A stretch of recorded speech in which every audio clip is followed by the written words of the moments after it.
Egotastic FunTime.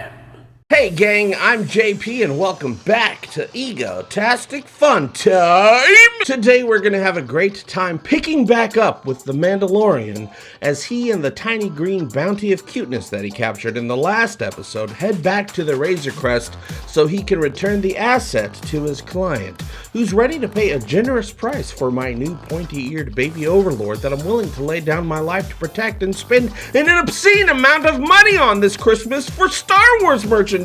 You guys, I want Baby Yoda toys. In Chapter 2 of The Mandalorian, The Child, our hero has to overcome a series of obstacles standing in his way when he discovers his ship has been stripped by Jawas. He takes chase Indiana Jones style, but fails to stop the Sandcrawler from escaping with his only way off the planet. All the while, his little Yodamite bounty in tow. Manny seeks the help of Kuil, played by Nick Nolte, who, side note, required absolutely no makeup or prosthetics to play this role, thus saving production a ton of money. Kuil agrees to mediate a deal between the Mandalorian and the Jawas, but in return for the stolen parts, they require something they call the egg. In order to obtain what the Jawas want, Manny must enter the anus of a cave and fight a giant beast, which would have killed him. But it turns out that Baby Yoda is flush with the Force and uses it to hold the Mudhorn back, thus giving the Mandalorian time to take it down with a knife that's basically the size of a toothpick. What the fuck? Baby Yoda passes out from exhaustion, but Manny now realizes why everyone is trying to get their hands on this little guy. Oh, he's so cute, you guys. Shh, be quiet, he's sleeping! In the end, the Jawas get their egg, Manny gets his stolen parts back, and the viewers get an awesome 80s style repair montage.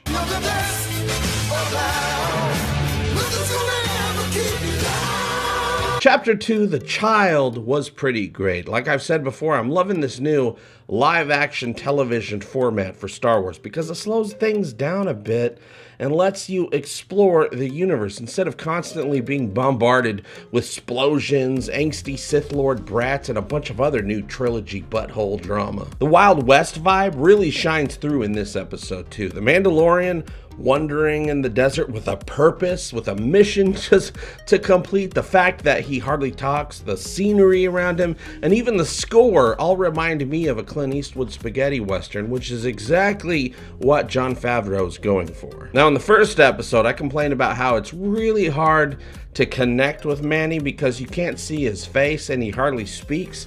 We've also had no backstory to decide whether or not he's someone we really want to root for. We don't know if he's good or bad or what. And while much of that hasn't changed in this episode, the director really found some great moments to allow the Mandalorian's frustration and personality to come through. You understand this? Whoa, easy.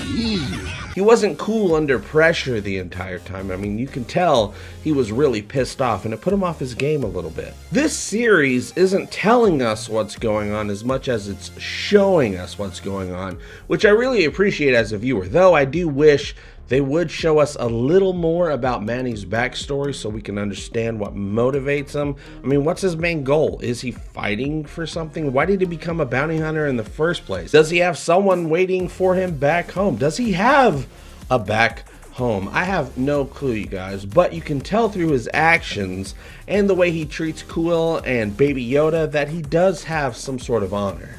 I understand. Then all I can offer is my thanks. And I offer mine. Thank you for bringing peace to my valley. Last time I was very disappointed that the pilot episode was so short. I mean, only having a running time of 36 minutes if you take out the credits. This episode is actually shorter. It's a shorter episode. The Mandalorian is officially now a 30-minute show for Disney Plus. Apparently the pilot episode just ran long. This episode, if you take out the credits and the recap at the beginning, only had a running time of 27 minutes. That's short. That being said, The Child, this episode, it didn't feel short. I mean, it didn't feel rushed either. They seemed to take their time with certain moments between Manny and Baby Yoda and Kuil and the fighting scenes. You can tell that there's some sort of bond being forged between Baby Yoda and the Mandalorian, and that's going to pay off later in the season, I'm sure of it. So I guess I really can't complain about episode length if they're going with quality over quantity, but I guess I could complain about not being able to complain about it. I mean, that should keep the YouTube algorithm happy. I'm guessing Manny turns Baby Yoda over to the client in the next episode and either has a change of heart right then and there when he finds out what they want to do with the Baby Yoda, or a couple episodes will go by and then he decides to go back and rescue Baby Yoda. Either way, he's gonna try to rescue Baby Yoda. Which leads me to my next question. What's up with Baby Yoda? First off, I can tell you that the entire internet is in love with Baby Yoda. It's all anyone's talking about. And we only call him Baby Yoda because Yoda's race doesn't have an official name in the Star Wars canon. Plus, the little dude looks exactly like Yoda.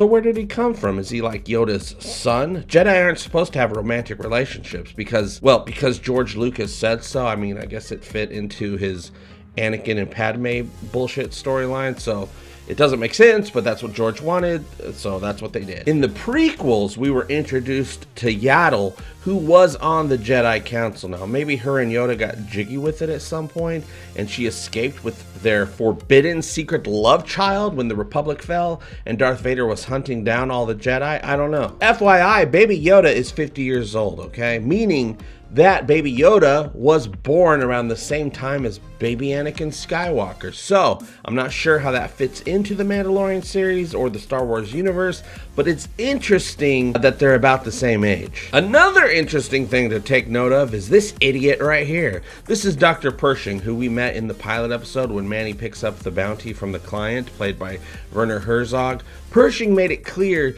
that he really wants the asset brought back alive for some reason. Now, if you look at the emblem on his shoulder, it's the same emblem worn by all the clones made on Kamino in episode 2, The Attack of the Clones. Is this guy some sort of Kamino clone scientist? Probably. Is Dr. Pershing working for an evil organization who wants to make Baby Yoda clones to help them rebuild the Empire? Most likely. Are they going to try and mass produce Baby Yoda's powers to service the Empire and connect all of this to Palpatine's return in the Walk of Skyriser? Yes! Is Baby Yoda already a clone? And if so, where can I get a Baby Yoda clone? Is there like a limit to how many I can buy at once? And will they be out by Christmas? Can I get like on a pre-order list or something like that? And do you accept PayPal? I want one. Hey gang, are you ready to show off your sweet love for both the Orville and Star Trek? Stop by Egotastic Tees to pick up the all-new Seth Trek Retro Tee today. Okay, that's it. That's all I wanted to talk about today, and I talked about it. How about you? How does Baby Yoda, The Attack of the Clones, The First Order, and The Mandalorian all fit together? You can let me know what you think by joining the conversation below. And thank you so much for liking, sharing, and supporting my stupid show. It really does mean the world to me. And a very special thanks to all of you Ego Army patrons out there who help me out each month by supporting me on Patreon. I couldn't do any of this without you. I'll see you very soon. And as always, I hope all your times are Egotastic fun times. Love you, bye-bye. If you liked JP's video and want to help Egotastic FunTime grow, click on the Patreon link and give him all your money today. Egotastic FunTime, we're gonna have a great time. Egotastic FunTime, give me all your money. Give him all your money. You will find it funny. Just give me money. I love money.